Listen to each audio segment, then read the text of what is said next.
Então, pessoal, e aqui a gente tem a presença da pseudocompilação. Vamos entender de forma breve aqui como que funciona mais ou menos o processo de tradução do código-fonte. Aqui nós temos a presença da máquina virtualizada, né, que a gente não tem nos processos anteriores. Então, a gente tem o código-fonte, que é desenvolvido em uma linguagem de alto nível, ele passa por um compilador, e nesse momento aqui, nessa etapa, o código-fonte, que passou aqui por uma tradução pelo compilador, ele não é um documento, um arquivo, para ser executado no computador. Ele não é um arquivo para ser executado no nosso computador. É por isso que entra a presença da máquina virtualizada. Porque ele não é feito, depois que ele passa por essa tradução, o arquivo ele não é feito para executar diretamente no computador. Então ele é executado dentro da máquina virtualizada, também chamada de virtual machine.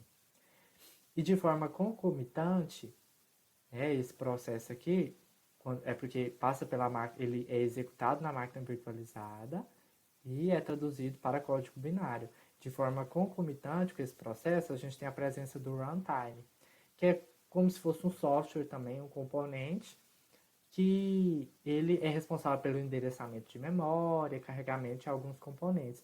É como se ele verificasse trechos no código, blocos do código, que são sempre executados, são sempre utilizados, e ele já faz o carregamento desses blocos para só executar e não ter que sempre carregar. Então essa é a função do runtime da máquina virtualizada. Para a gente entender um pouquinho, vou fazer uma analogia que não é exatamente assim que funciona, mas dá para a gente ter uma compreensão através dessa situação do mundo real. Vamos imaginar aqui, porque existe, há muito tempo atrás, tinha alguns consoles da Nintendo que tinha aqueles jogos antigos. Tinha o Super Mario, o Bomberman, aqueles joguinhos antigos. E hoje em dia esses jogos eles são bem diferentes, eles são mais melhor desenvolvidos, gráficos, né? Os consoles são bem mais poderosos do que os consoles passados. Console é os videogames, para quem não sabe. Daí, atualmente existem pessoas que gostam muito de jogar esses jogos. Eu mesmo sou uma dessas pessoas que gostam muito de jogar esses jogos antigos da Nintendo, Super Mario, Bomberman, etc. Só que aquele jogo, o Super Mario, o Bomberman, aqueles jogos antigos, eles são feitos para rodar no console, naquele console antigo. Eles não foram criados para rodar no computador. Só que como tem muita gente que gosta de jogar e tem o equipamento que tem disponível é o computador, aí criaram um emulador. O que é o emulador? É como se fosse um programa que você instala no seu computador para rodar esses jogos antigos, que não são feitos para rodar no computador, eles são feitos para rodar no videogame, né?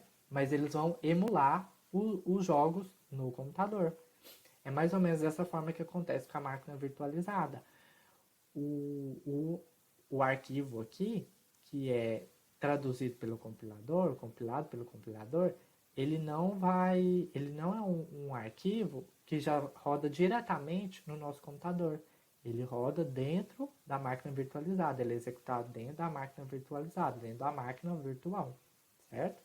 Aí passa pelo processo de tradução para o código binário, que é o código que o computador entende, e temos a presença do runtime, que trabalha de forma concomitante com esse processinho aqui de baixo, carregando bibliotecas e é responsável pelo endereçamento de memória. Linguagem de programação. Então, a gente já falou lá atrás o que são as linguagens de programação, e aqui a gente tem a programação modular, programação orientada a objetos, programação estruturada, que são as principais formas de programação, de se trabalhar com a programação, né? E varia muito, depende do produto que você quer.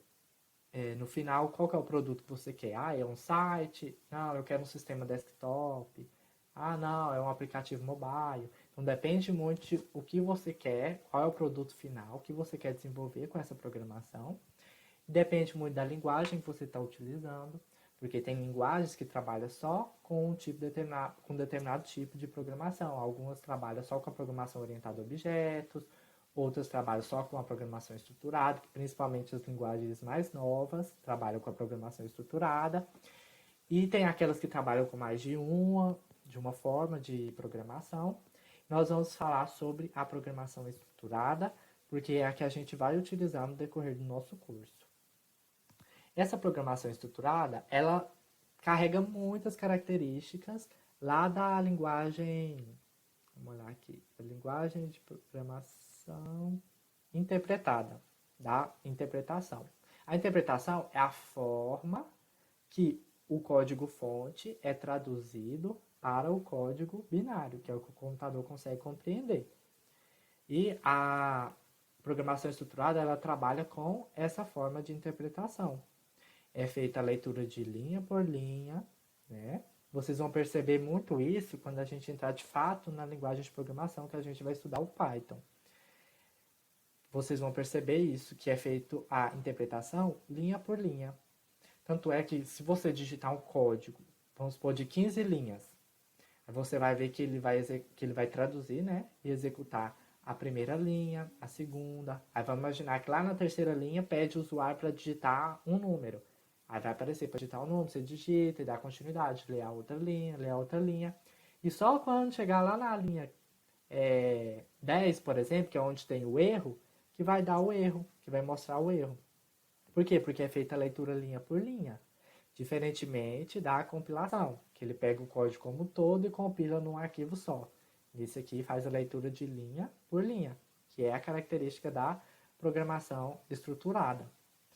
E ela tem outras características também, é mais fácil a compreensão do código, porque, por exemplo, na programação modular, é feito em módulos, então você, analisando o código, você não consegue ter uma noção do todo.